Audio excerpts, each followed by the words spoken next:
Bonsoir David, je vais t'envoyer un email bientôt, hein. Ça devrait se faire peut-être demain ou en début de semaine prochaine. Je t'envoie un email pour les inscriptions comme on en avait discuté. Et pour toi, ça sera le prix de 27 euros comme annoncé. Maintenant, c'est à 57 euros la formation. Donc, ceux qui arrivent plus tard, et ben voilà. Donc, toi, tu seras un des privilégiés. Donc, parce que là, elle va augmenter et après, certainement encore aussi, puisque c'était vraiment le prix le plus bas, le prix pour accrocher. Mais de toute façon, voilà, bon, écoute, voilà, tu seras privilégié pour de m'avoir fait confiance. Et ben, écoute, voilà. Donc, voilà, alors le sujet de ce soir, quels sont, la Bible nous enseigne énormément sur quels sont les moyens employés pour faire du. Alors, on va voir, en exposant les moyens employés pour faire mal, eh bien, on va pouvoir s'analyser, s'étudier soi-même, et puis, essayer aussi de voir chez nos frères et sœurs, chez les autres, ce qui ne vont pas, et puis ça peut nous aider nous-mêmes à voir ce qui ne fonctionne pas dans notre comportement, et aussi à pouvoir aider un frère ou une sœur en lui disant, tu vois, Dieu parle de ça, et ça, c'est pas une bonne chose pour toi. Et, est-ce que tu crois pas que, eh bien, il faudrait le changer, le réformer, ce genre d'attitude dans ta vie? Est-ce que tu veux compris? Donc en fait, on va revoir un petit peu à la lumière de la parole de Dieu pour voir effectivement les choses qui sont liées au vieil homme, donc aux gens qui n'ont pas Jésus-Christ, mais aussi à ceux qui encore souvent, par moment, ne marchent pas la chair. Voilà, ça peut arriver. Donc, comment faire pour se détourner de choses qui ne sont pas correctes? Eh bien, c'est de les exposer en pleine lumière pour ensuite arriver à souhaiter ce changement.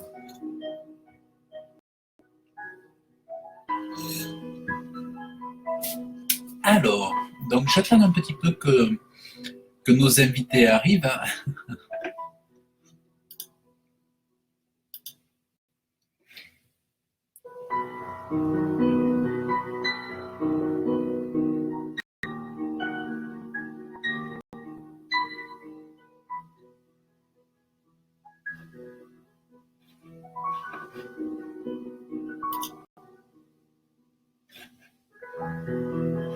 Alors, j'attends que nos invités arrivent.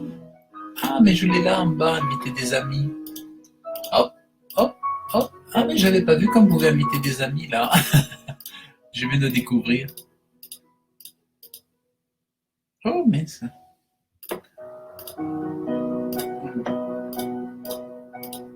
Ah oui, j'y pensais pas qu'on pouvait inviter des amis.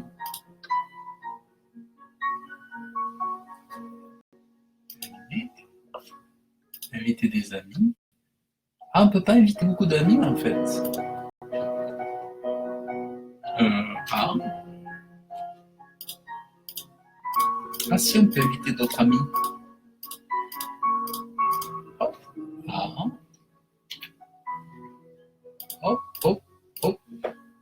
peux inviter plein d'amis en fait. Je ne sais pas ça. A, B, A, C. Alors je suis en train d'essayer d'inviter des amis. Oh, bah, j'y pensais jamais à ça.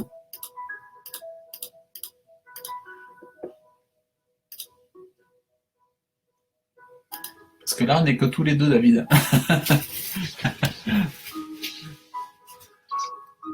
Alors, on est que...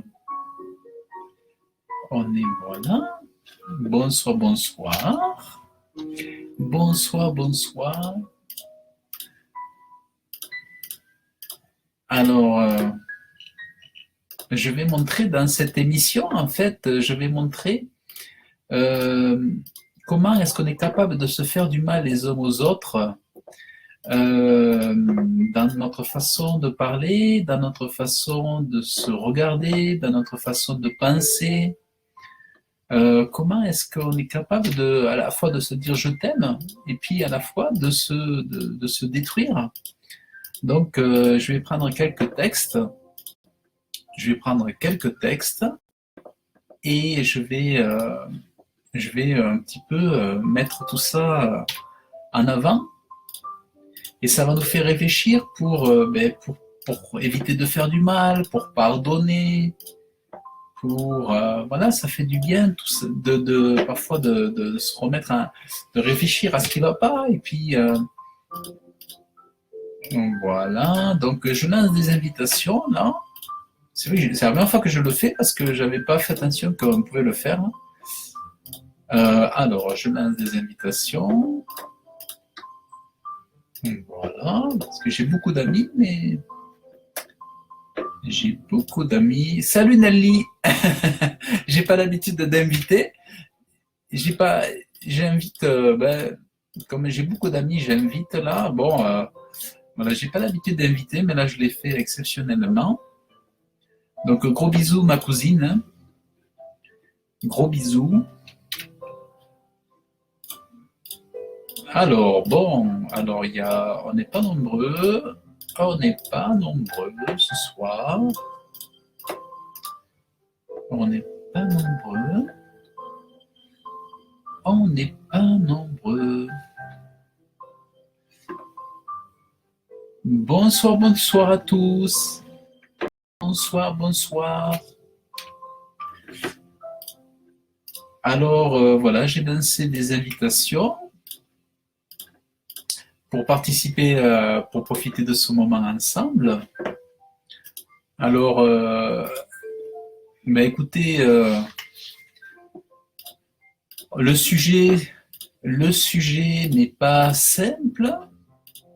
Le sujet va secouer un peu, il va nous remettre un petit peu il va falloir se remettre en question. Bonsoir, Bleu, Roseline. Bonsoir à tous, que Dieu vous bénisse abondamment. Ben, écoutez, le sujet va être super intéressant. Donc, si vous voyez des personnes qui s'ennuient par là et qui veulent passer un petit moment, hein, bon, bien écoutez, on va partager. Hop, voilà, ben je m'amuse, je lance les invitations. Bon, alors le sujet. Oh.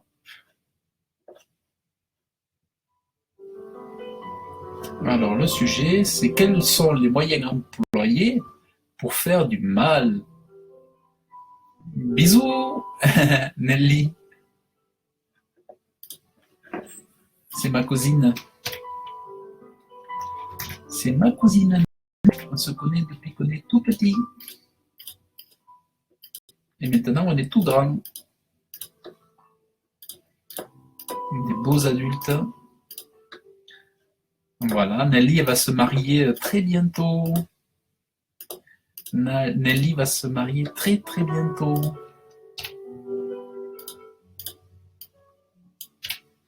Alors, je m'excuse pour ceux qui sont là depuis le début, hein, mais je suis en train de lancer les invitations parce que, bon, on n'est pas nombreux. Voilà, bon, mais sinon, on va continuer comme ça. Alors, Bonsoir, bonsoir. Alors j'ai lancé les invitations, hein, je m'excuse. Le sujet, donc c'est un sujet, bon, c'est un sujet qui est intéressant, que je vais partager avec vous. Donc, je voulais, voilà, il y a David, notre frère David, qui est là. Bonsoir Mohamed, bonsoir Déborah Enkend. Ah, mais il y a deux Déborah, alors Enkend. Pour ne plus chrétienne parmi nous administratifs, je demande de l'aide. Non, que Dieu te bénisse, c'est bon. Ah, il y a Moïse qui a envoyé un email, un message.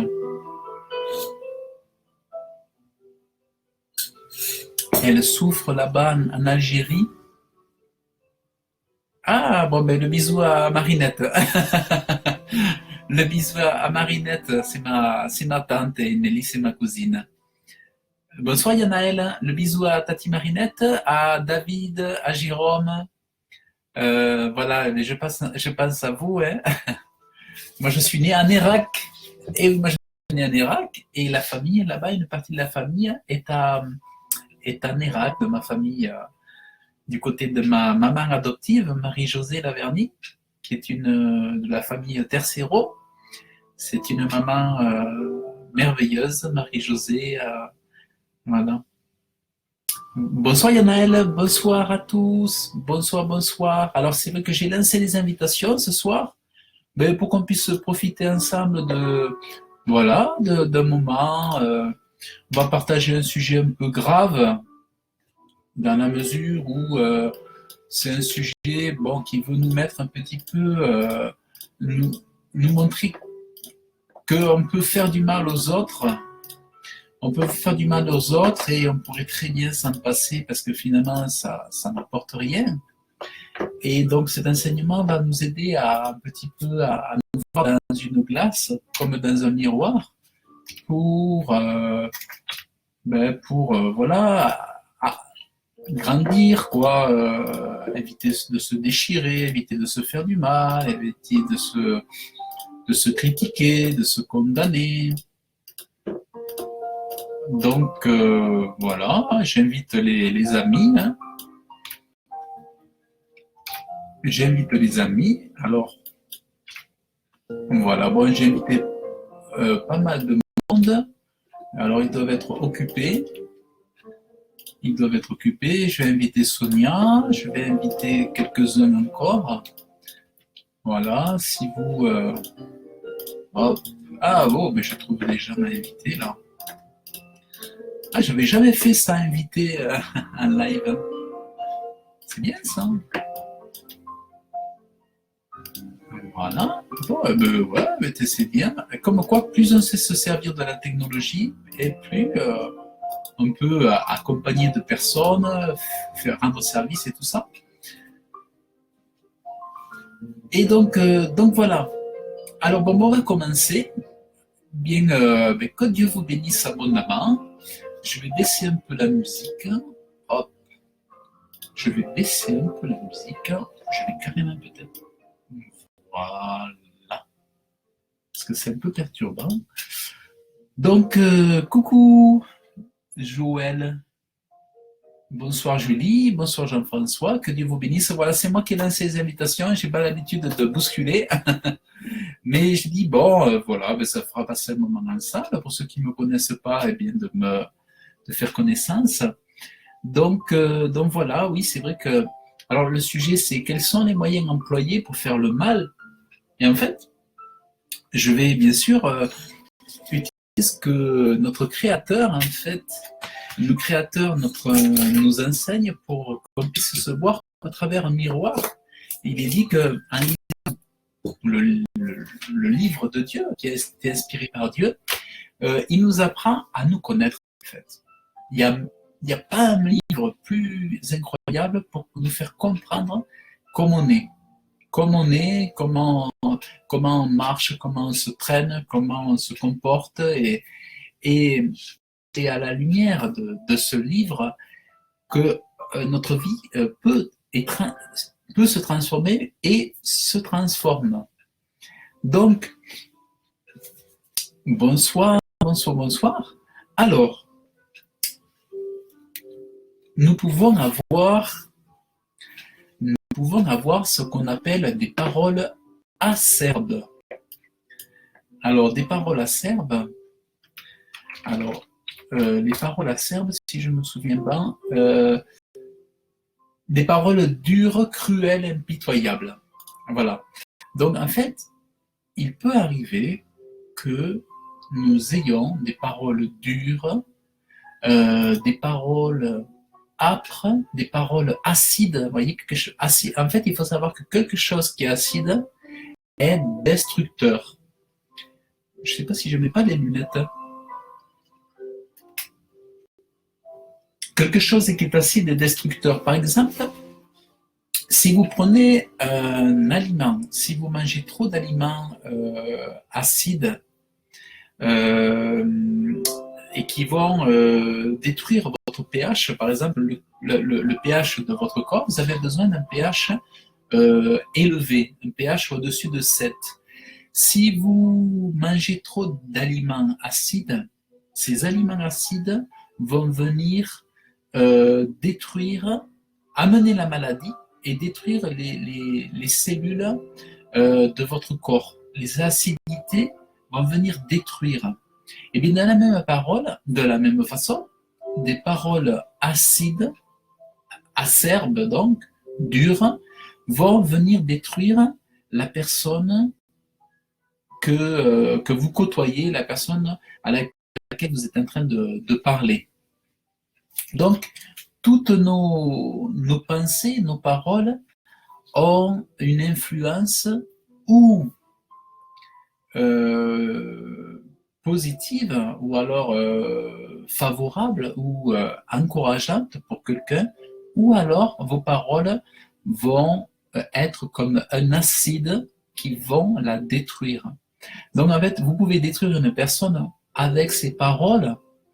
Vous n'avez pas forcément besoin d'avoir l'image. Vous pouvez être avec quelqu'un au téléphone, ou vous pouvez avoir une voix, entendre une voix qui vous parle, qui est derrière vous, et vous ne voyez pas la personne, mais rien qu'avec les paroles, cette personne peut vous détruire plus qu'un coup de poing, ou plus que parfois, plus qu'un accident de voiture qui lui serait peut-être moins dangereux que certaines paroles.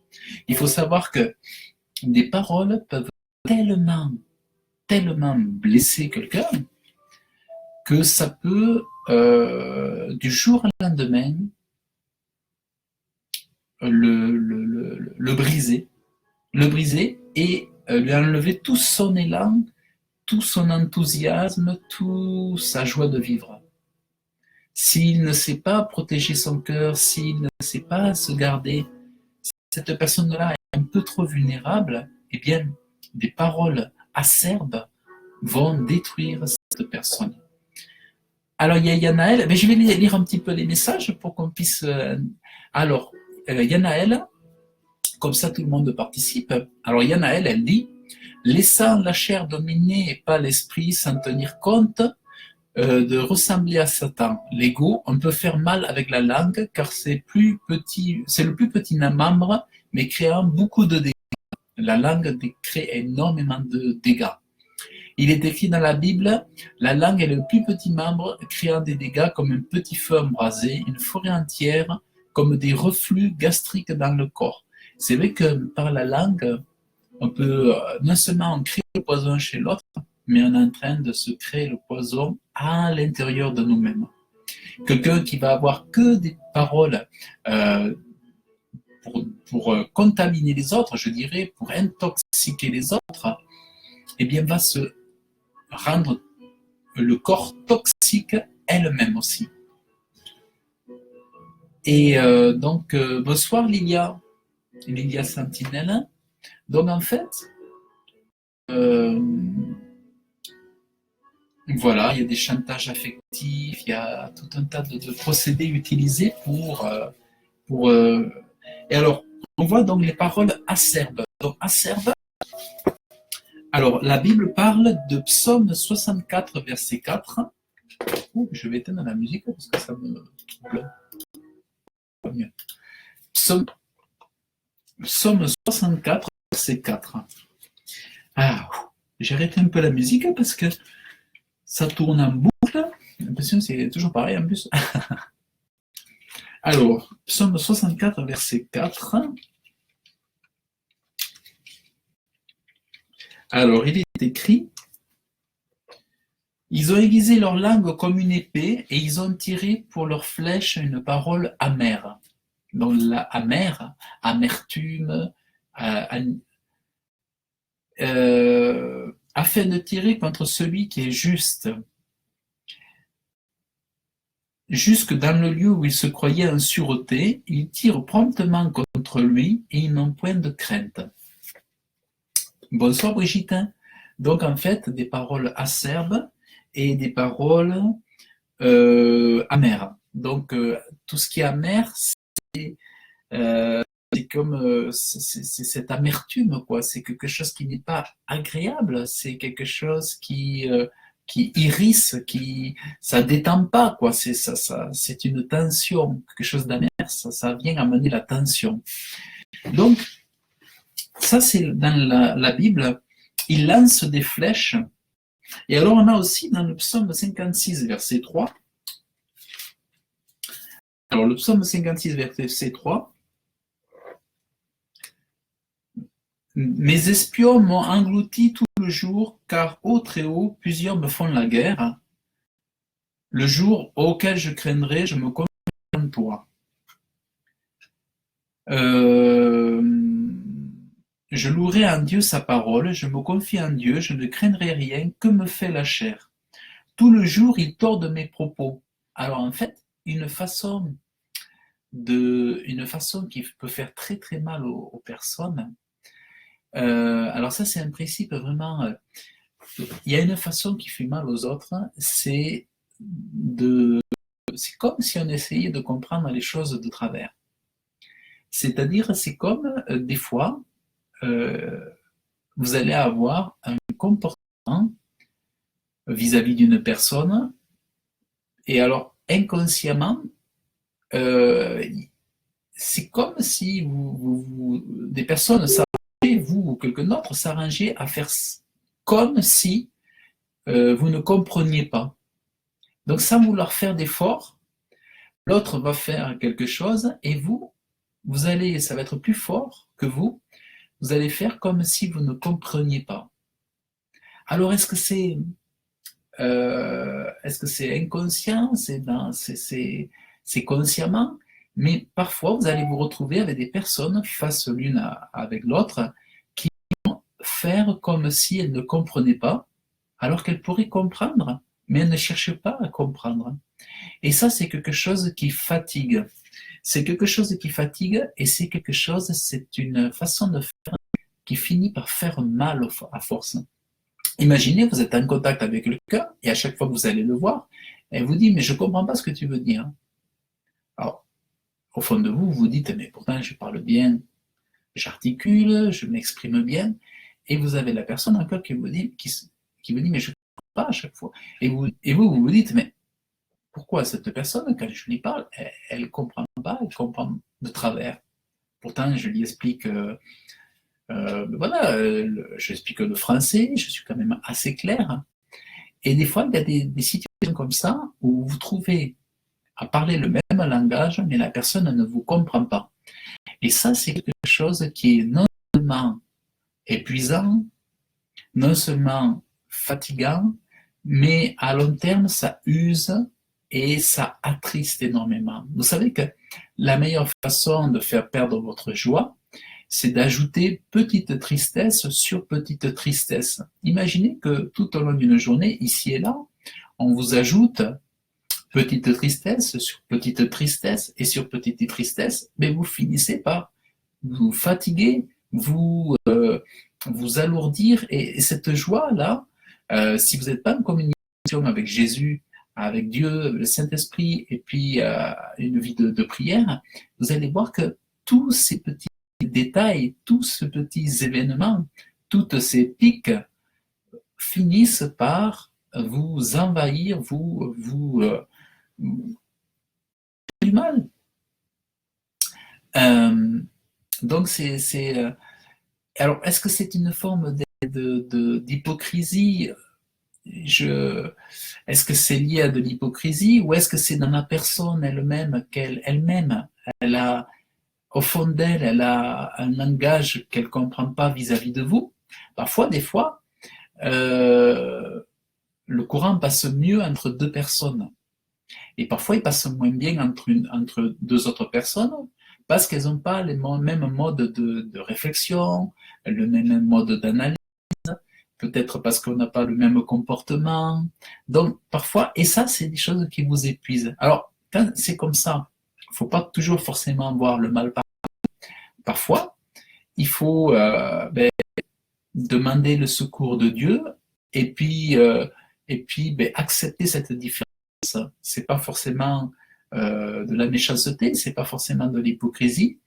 Ça peut être lié à des réglages depuis l'enfance, à des réglages de pensée, à des schémas d'habitude. En fait, il y a plein de paramètres que c'est tellement complexe. La neurologie, l'étude du cerveau, du comportement, il y a tellement de choses. Il y a l'éducation, il y a le passé de chacun qui font que des fois on ne va pas comprendre pourquoi une personne se comporte comme ça, mais c'est parce qu'elle a vécu des choses, elle reproduit des schémas ou des modèles qu'elle a connus et elle n'en connaît pas un autre. Donc ça veut dire que cette personne ne vous aime pas. Ça ne veut pas dire que cette personne est là pour vous détruire. C'est que parfois, eh bien, ces maladresses sont liées à des schémas, et que, bon, donc c'est là, c'est celui qui est fort qui doit venir aider celui qui est faible, en fait. Je dirais, la solution, elle est là.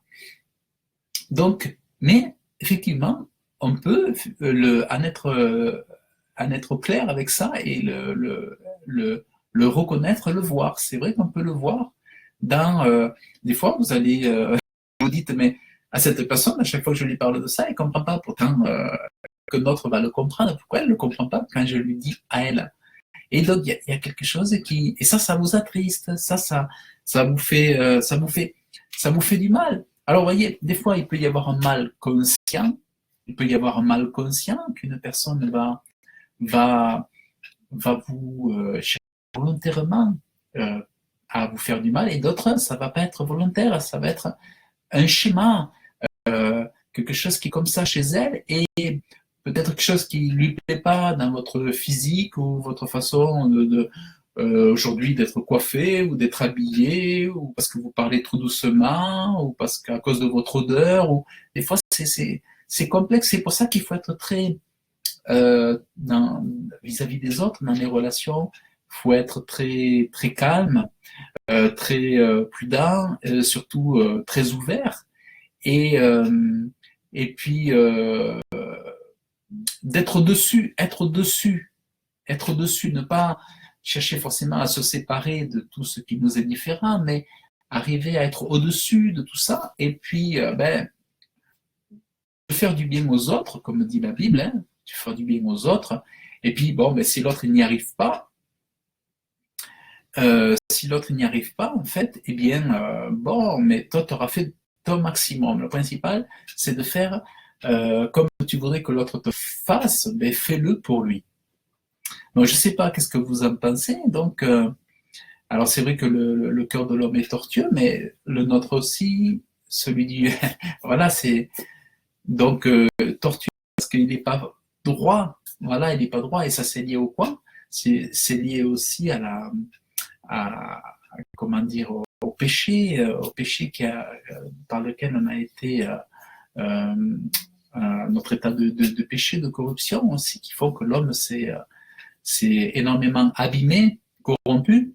Mais bon, voilà, il y a de superbes choses dans l'homme aussi.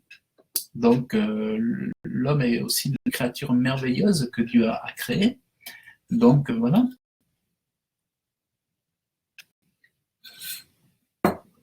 Alors, on va lire dans le Proverbe chapitre 13, verset 10. Alors, Proverbe chapitre 13, verset 10. L'orgueil ne produit que querelle. L'orgueil ne produit que querelle. Mais la sagesse est avec ceux qui prennent conseil. Donc souvent, s'il y a de la querelle dans les discussions, c'est tout simplement parce qu'habite l'orgueil dans une des parties de ceux qui discutent. Il y a de l'orgueil qui traîne là. S'il n'y avait pas cet orgueil, il n'y aurait pas ce genre de querelle. Donc s'il y a des querelles, des divisions, des séparations, c'est toujours lié à l'orgueil. Donc si vous voyez que vous n'arrivez pas à vous entendre, si l'entente n'est pas maintenue, c'est tout simplement soit toi, soit l'autre, soit les deux. Donc en fait, soit les paroles qui ont été dites, même si on dit pardon, les paroles ont été dites, si vous n'arrivez pas à vous réconcilier, il y a une séparation, c'est qu'il y a eu de l'orgueil, il y a peut-être eu du pardon après, mais le pardon, même s'il est là, il y en a certains qui ne veulent pas forcément après avoir cette relation-là. Normalement, on ne devrait pas se diviser, mais combien de personnes aujourd'hui, même s'ils se demandent pardon, même si, ils se divisent, ils se séparent.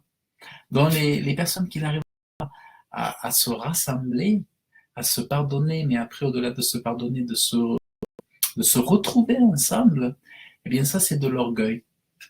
Donc ça, c'est vraiment là où il y a de la querelle, de toute façon, là où il y a des divisions, ceux qui sont meneurs à la tête de discussions sur la division, de discussions sur les séparations, même s'ils ont l'air hyper humbles, eh bien, c'est de l'hypocrisie, c'est de là un esprit de querelle qui est derrière. C'est un esprit de querelle et c'est un esprit de où c'est que je lisais? C'est quoi que je lisais? Ah non, le Proverbe 13, verset 10. Voilà, c'est l'orgueil. Oui, c'est ça, c'est l'orgueil.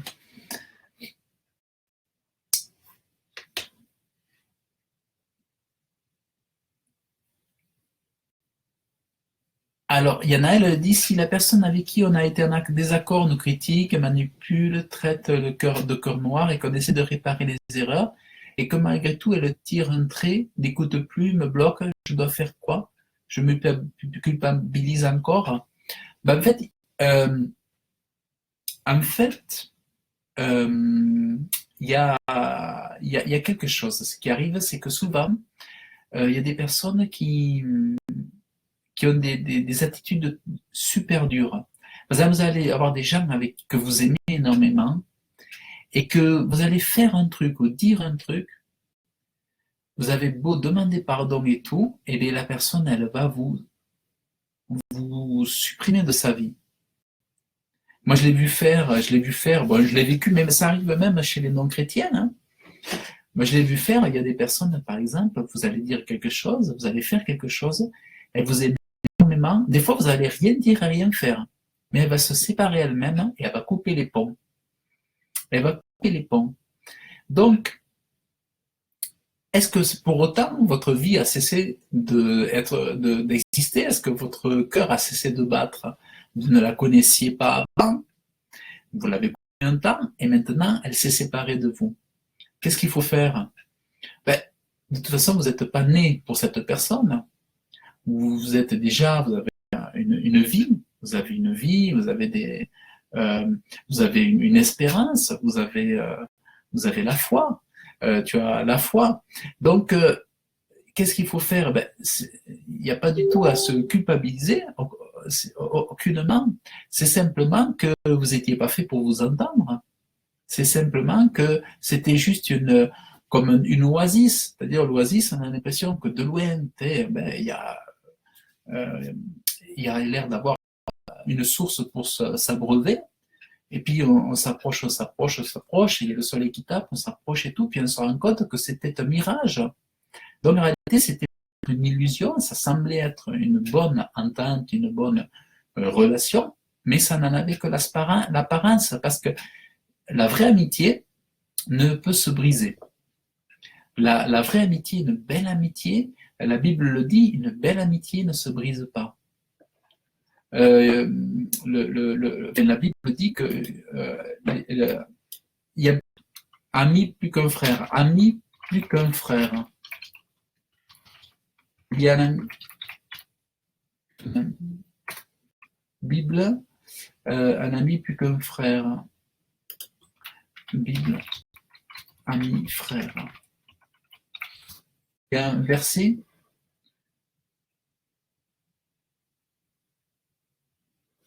Dans le Proverbe 17, 17. Ah oui, regarde, Nathanaël, je vais te mettre le verset, regarde. L'ami aime en tout temps et dans le malheur se montre un frère. Donc si tu as, par exemple, un ami qui cesse d'être un ami dans une situation difficile, c'est qu'il n'était pas disposé à être un véritable ami. Donc c'est là où c'est super consolateur, parce qu'au moins, ça veut dire que tu n'as rien gâché. C'est parce que ça ne pouvait pas être autre. Rien. C'est juste que, bon, mais maintenant, est-ce que ça veut dire que tout est pur? Pas forcément, c'est qu'il y a, comme je dis bien, quand il y a de la division, c'est qu'il y a de l'orgueil. Donc, l'orgueil, il est soit d'un côté, soit de l'autre, soit des deux côtés. Donc, maintenant, une fois qu'on est devant Dieu, qu'on s'étudie, c'est à chacun de s'étudier devant Dieu, mais après, il y a des personnes qui n'arrivent pas à marcher ensemble. Il y a des personnes qui n'arrivent pas à s'associer. Elles vont s'accepter, se tolérer, s'aimer parce qu'elles ne peuvent pas se détester, mais qui ne vont pas pouvoir poursuivre ensemble. Donc, voilà, l'association, elle se fera avec quelqu'un d'autre. Joël, elle dit, je connais une personne qui s'est mariée à un non-croyant. Je connais une personne qui s'est mariée à un non-croyant. Il la maltraite, la chasse et même a refait sa vie. Elle veut divorcer. Elle se demande s'il faut le faire par consentement ou par voie normale. Alors, il faut savoir qu'il y a des mariages qui se sont faits. La Bible dit bien de ne pas séparer ce qui a été uni. Mais il faut voir si le couple a été uni vraiment par Dieu. Parce que, attention, il y a des gens qui se mettent en couple, mais ce n'est pas Dieu qui les a unis. C'est eux qui n'ont pas demandé conseil à Dieu et on peut se marier avec un sorcier. On peut se marier avec une sorcière qui se dit chrétienne ou chrétienne. On peut se marier avec un impudique qui n'est même pas converti. Donc, ce n'est pas parce qu'on s'est marié qu'on ne peut pas se séparer. Il y a des mariages qui n'ont jamais été voulus de Dieu.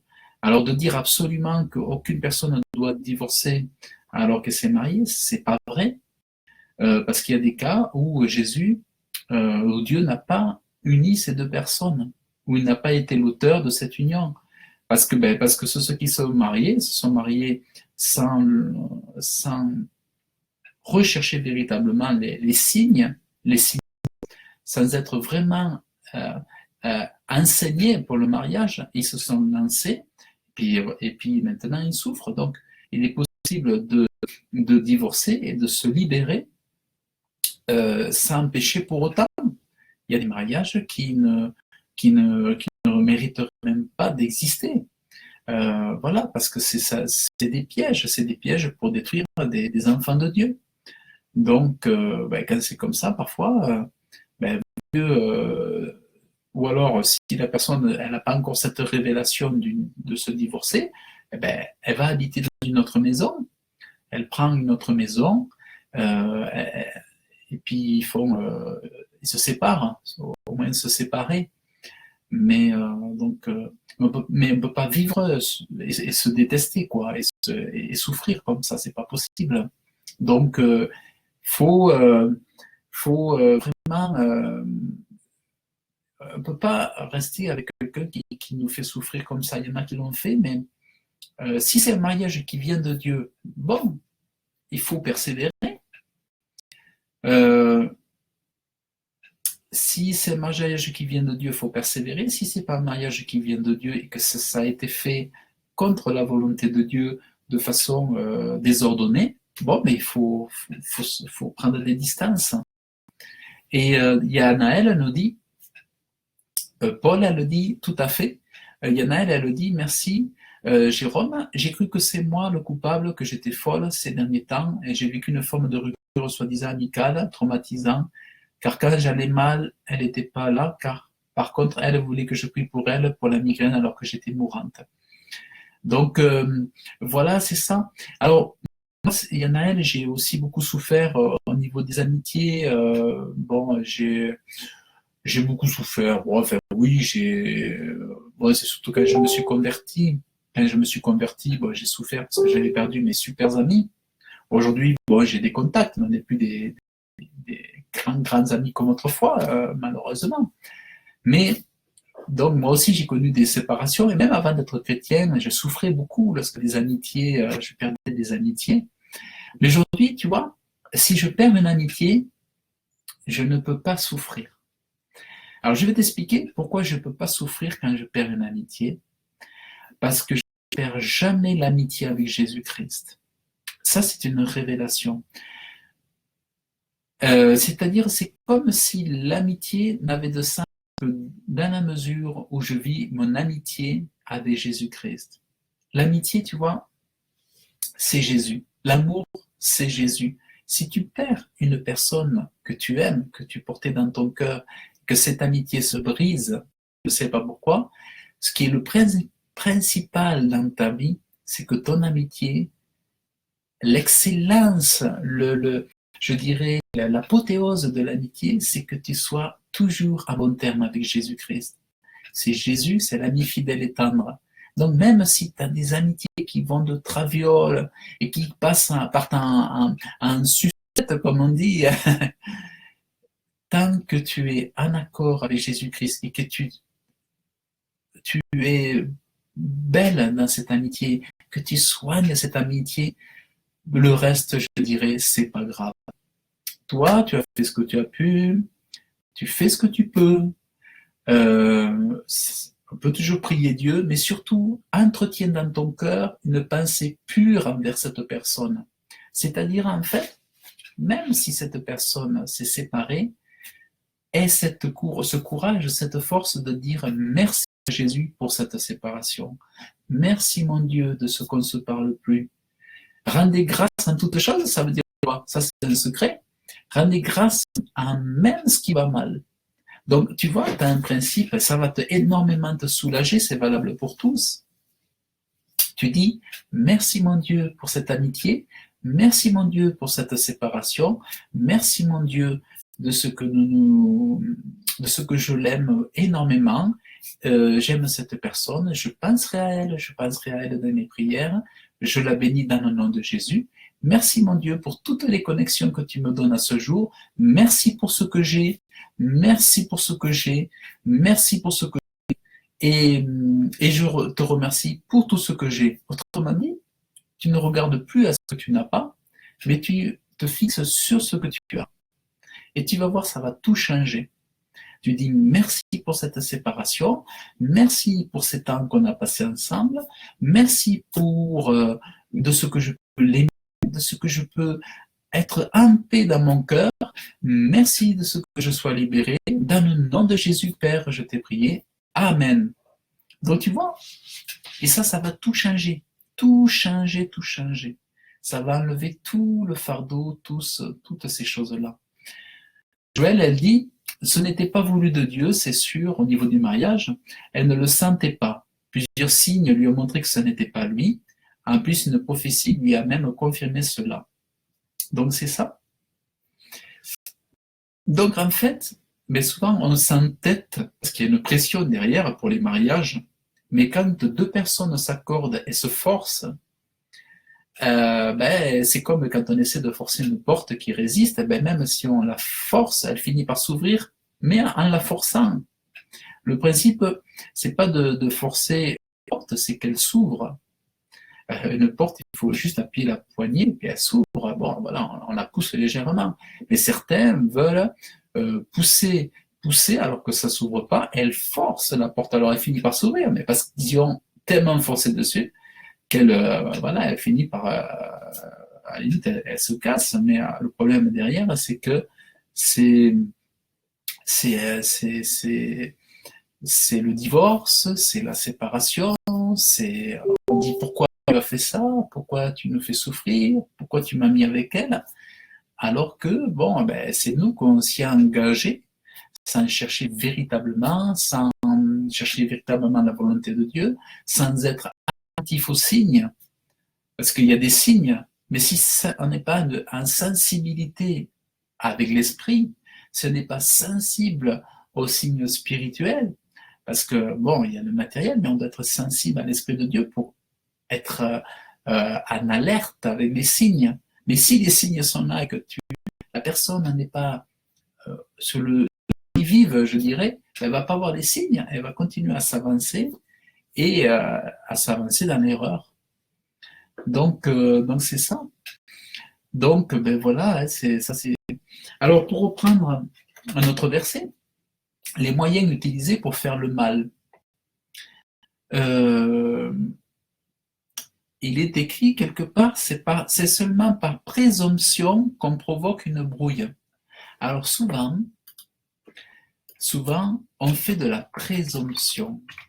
Ça, c'est un truc super charnel. Alors, la présomption, je vais juste, la présomption, alors je vais juste regarder à nouveau parce que j'ai un peu, je vais prendre un synonyme de présomption. C'est une prétention, c'est un orgueil. Vous voyez, en fait, c'est à cause de l'orgueil, en fait, c'est un peu comme voilà, l'orgueil, c'est ce que je disais tout à l'heure, mais dans des versions, on parle d'orgueil, et dans d'autres versions, voilà, c'est du vocabulaire. Dans notre version, on parle de présomption. Donc, la présomption, l'orgueil, tout ça, ce sont des choses tout ça, ce sont des choses en fait qui brisent les ententes, qui déchirent les personnes, l'orgueil, une ambition débordante, un amour de l'argent, au déboire d'une amitié, au détriment d'une amitié, ce sont autant de choses qui peuvent détruire et briser des relations qui jusque-là étaient heureuses. Ensuite, il est parlé dans la Bible, alors les présomptions, ce sont des opinions fondées seulement sur des indices. C'est-à-dire, on s'imagine, alors la présomption, c'est quelque chose d'orgueilleux qui va imaginer hypothétiquement qu'une personne a fait ceci ou cela. On va imaginer que celui-ci a fait ceci, cela, et ça va enlever, on enlève de la valeur à l'autre, on enlève de sa pureté, de sa sincérité en disant mais toi, tel que je te vois, tu as fait ceci, tu as fait cela, tu es parti faire ceci, tu as fait cela. Et souvent, on est en train de se transposer ce que nous-mêmes nous faisons aux autres. Nous sommes en train d'imaginer ce que nous-mêmes nous faisons aux autres, cherchant à essayer de décoder ce que les autres font, mais en réalité, nous sommes en train de refléter notre cœur, notre propre cœur, alors que l'autre, il avait des pensées pures, il avait des intentions pures, et on va faire de la présomption, c'est-à-dire on va faire des imaginations qu'il a fait ça pour ça, c'est pas clair et tout, donc on fait des suppositions, et ça c'est des choses qui finissent par faire du mal, parce que quand on commence à faire des suppositions, lui ceci, lui cela, en fait on commence à se méfier de tout le monde, et on se fait du tort à soi-même, et on fait du tort, du mal aux autres. En fait, c'est un problème de manque de confiance en soi et de manque de confiance aux autres. Ça, c'est quelque chose qui détruit énormément. Donc, voyez comment la Bible, la parole de Dieu, nous éclaire sur ces moyens qui viennent nous salir. Oui, c'est présumer, soupçonner le mal, c'est ça, Joël. C'est ça, c'est ça. L'autre il vit tranquille, l'autre il vit tranquille, comme tu dis, et nous on est en train de s'imaginer qu'il a fait ça pour ça. Oh ben t'as fait. Ah ben c'est comme les frères à David. Quand David est venu s'interroger sur l'état de la guerre, sur comment ça se passait, est parti leur apporter à manger, et David il posait des questions pour savoir comment ça se comportait, la bataille avec les Philistins, tout ça. Et les frères à David, ils l'ont soupçonné, donc ils ont fait cette présomption de lui dire, mais toi tu es orgueilleux, toi de quoi tu te mêles, tout ça. Alors que David avait des pensées pures, il s'intéressait vraiment à la situation, et à un moment donné, il était vraiment tellement intéressé qu'il voulait trouver la solution, et il s'est imposé en disant, mais moi j'ai la solution, j'ai la foi en Dieu, et je vais être capable de délivrer mon peuple, Dieu va me donner la force. C'était pas de la présomption, c'était pas de l'orgueil chez David, mais c'est eux qui ont imaginé que c'était de la présomption et de l'orgueil. Donc, ceux qui n'étaient pas purs dans l'affaire, c'était les frères de David. David, lui, il était pur. David, il était honnête, il était sincère. Il n'y avait aucune méchanceté. Donc, c'était pas lui qui était là pour faire du mal, mais finalement, lui, il était là pour venir aider. Et c'est ses frères qui l'ont mal, euh, qui ont fait de la présomption, qui ont fait de la présomption, des suppositions. Ils ont soupçonné le mal, comme dit Joël, ils ont présumé des choses mauvaises. Donc, voilà, c'est ça. Et donc, euh, donc, en fait, qu'est-ce qui, qu'est-ce qu'on peut en tirer de tout ça? Il ne suffit pas de dire que l'autre a tort. La solution, c'est pas de dire l'autre a tort, l'autre fait mal. C'est de se dire, au vu de ce que je sais, à moi d'être pur dans l'affaire, à moi de me garder pur dans les situations, à moi de ne pas venir euh, faire du mal à l'autre parce que l'autre m'a fait du mal. Ça vraiment, je voudrais vraiment insister là-dessus. C'est pas parce que quelqu'un t'a fait du mal que il faut se venger. Il faut absolument pas se venger. Quand quelqu'un t'a fait du mal, fais comme si tu n'avais pas fait de mal. Quand quelqu'un te fait du mal, quand quelqu'un te blesse, fais comme si on ne t'avait pas blessé. Que, à la limite, je dirais que Dieu le sache, mais c'est comme, tu vois, quand tu vas jeûner, quand tu vas prier, Dieu va dans le secret. Si quelqu'un te blesse, quelqu'un te fait du mal, tu remercies Dieu, et moins tu en parleras, moins tu exposeras, et plus tu seras dans la bonne voie. Jésus-Christ, quand il était trahi par ses disciples, quand il a été abandonné, il ne s'est pas plaint auprès d'eux, il ne s'est pas plaint auprès de tierces personnes. Jésus a prié. Après, plus tard, c'est Dieu qui donne à qui mérite la gloire, à qui il veut donner la gloire, et à l'autre qui est dans l'orgueil, eh bien, il n'a pas part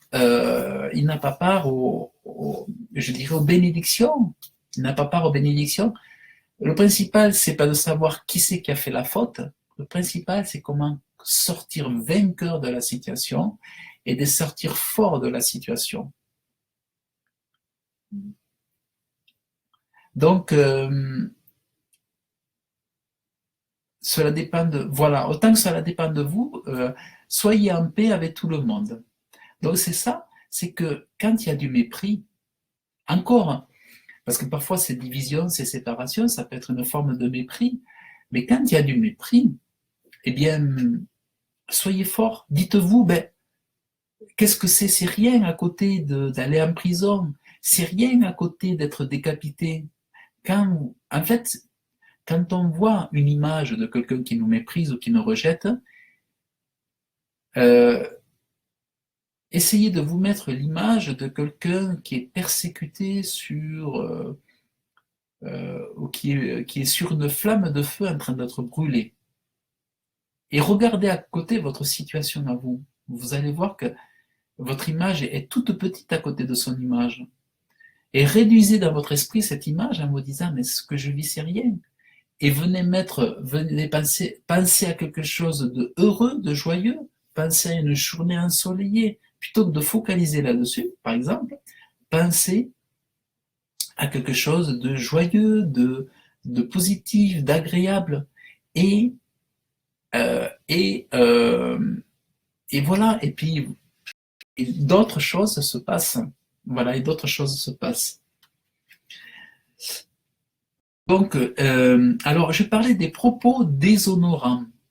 En fait, une façon de faire du mal, c'est un autre point dans cet enseignement, une autre façon de faire du mal aux gens ou des autres, de nous faire du mal aux autres, c'est en les déshonorant.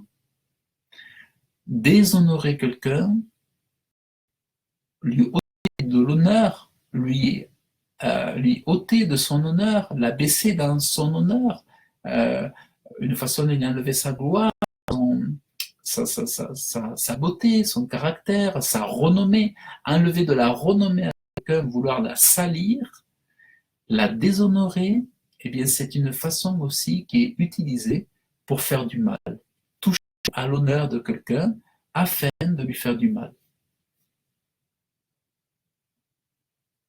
Donc le déshonneur. Et ça, on trouve ça dans le psaume 69. Psaume 69. Alors, psaume 69, verset 10. Psaume 69, verset 10. Et j'ai pleuré en jeûnant, mais cela m'est tourné en opprobre. Alors, en opprobre, par ailleurs, on le trouve dans des versions, on dit en déshonneur. J'ai aussi pris un sac pour vêtements, mais je leur ai été un sujet de raillerie. Et psaume 69, ils m'ont au contraire donné du fiel pour mon repas. En fait, voilà, bon, moi j'ai parlé de déshonneur, et dans certaines versions on parle d'opprobre. Donc c'est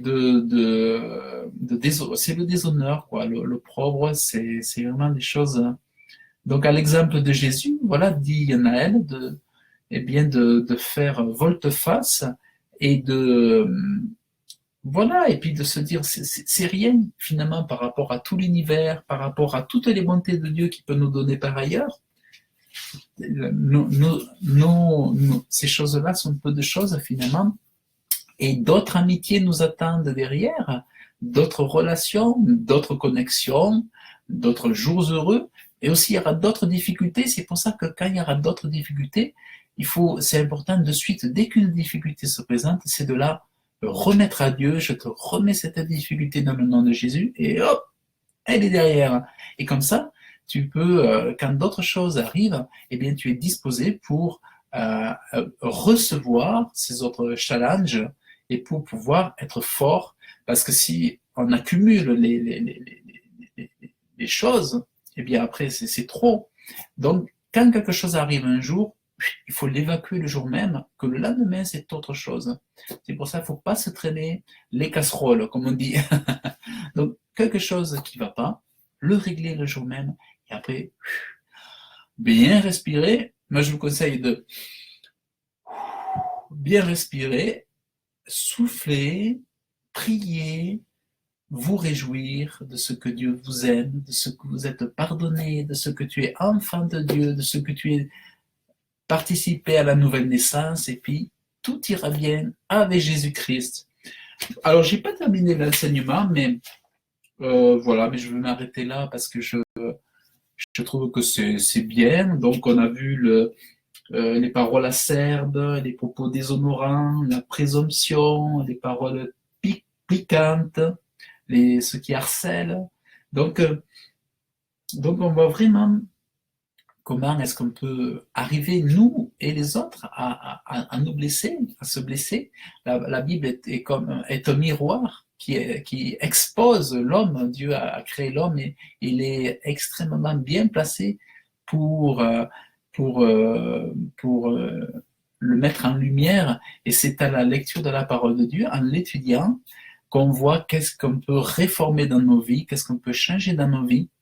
Et ces choses-là sont pour nous parler, pour nous aider à, à cesser de faire ce qu'on ne voudrait pas que les autres nous fassent, ce qu'on n'aimerait pas que les autres nous fassent, et donc à entamer un changement. Voilà, entamer un changement, et quand quelque chose ne nous plaît pas, eh bien, travailler à ce qu'on puisse accepter beaucoup plus facilement les séparations. Parfois, ça arrive qu'il y ait des amitiés et que ces amitiés doivent se cesser pour que de nouvelles relations puissent se créer derrière. Donc, ça fait partie de certains mystères qu'on ne peut pas expliquer, mais il y a des choses aussi que Dieu, il sait. Dieu, il sait pourquoi ces choses sont arrivées. Et de toute façon, tout ce que fait Dieu, on peut déjà se dire ça, tout ce que fait Dieu, c'est parfait. Yanaël a dit, quand il y a de la lourdeur, comme Jésus a dit, venez à moi, vous qui êtes fatigués et chargés, et je vous donnerai du repos, prenez mon joug, il est doux et léger. Donc voilà, c'est ça, exactement. Donc ça c'est... Donc voilà, on n'est pas... Vous voyez comment on est bien armé, comment on est bien équipé, comment on est... c'est possible, on est capable avec Dieu de... Et puis surtout,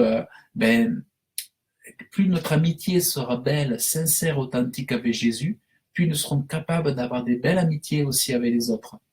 Donc, soyez amis avec Jésus, un très très bon ami avec Jésus, qu'on soit toujours en relation avec lui, et puis faisons au mieux avec les autres, et puis tant qu'on aime les autres, si eux cessent de nous aimer, de nous apprécier notre présence, le principal, c'est que nous ayons fait le maximum. Après, pas de culpabilité, ça sert à rien de se culpabiliser, il ne faut surtout pas se culpabiliser et remettre tout à Dieu, tout à Jésus. Et une fois qu'on a tout remis à ses pieds, tous les fardeaux, n'allez pas les reprendre. Si vous avez remis des fardeaux à Jésus, ensuite, n'allez pas reprendre ces fardeaux, laissez-lui les fardeaux que vous avez donnés. Donc voilà. Donc mes frères et sœurs, mes sœurs et frères, merci d'avoir été là.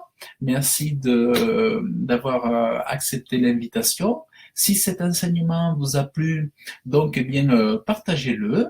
Si vous voulez faire un don à votre serviteur que je suis, vous pouvez le faire par PayPal. Vous pouvez m'envoyer un don. Écoutez, voilà, Dieu vous bénira. Donc moi j'aimerais essayer de servir Dieu à plein temps en étant à la maison et puis de plus en plus. Donc voilà. Ceci étant dit, faites comme bon vous semble. Dieu est tout puissant. Et puis voilà. Donc partagez cet enseignement. Mettez des questions si vous voulez des questions. Si vous souhaitez un enseignement particulier. Si vous désirez que je partage un enseignement dans la semaine, laissez-moi votre thème, votre sujet, et puis je tâcherai de le préparer, de l'étudier. Et donc voilà. Donc je vous souhaite une très très bonne fin de soirée et fin de journée. Et donc Dieu vous bénisse abondamment dans le nom de Jésus, et tout le peuple dit Amen. Allez, que Dieu vous bénisse et à très bientôt. Salut, salut. Et merci pour vos commentaires, vos contributions. Que Dieu vous bénisse. Merci Yanaël, merci Joël, merci à David, merci à tous. Que Dieu vous bénisse abondamment dans le nom puissant, merveilleux, glorieux, alléluia de Jésus-Christ. Amen. Et tout le peuple dit Amen.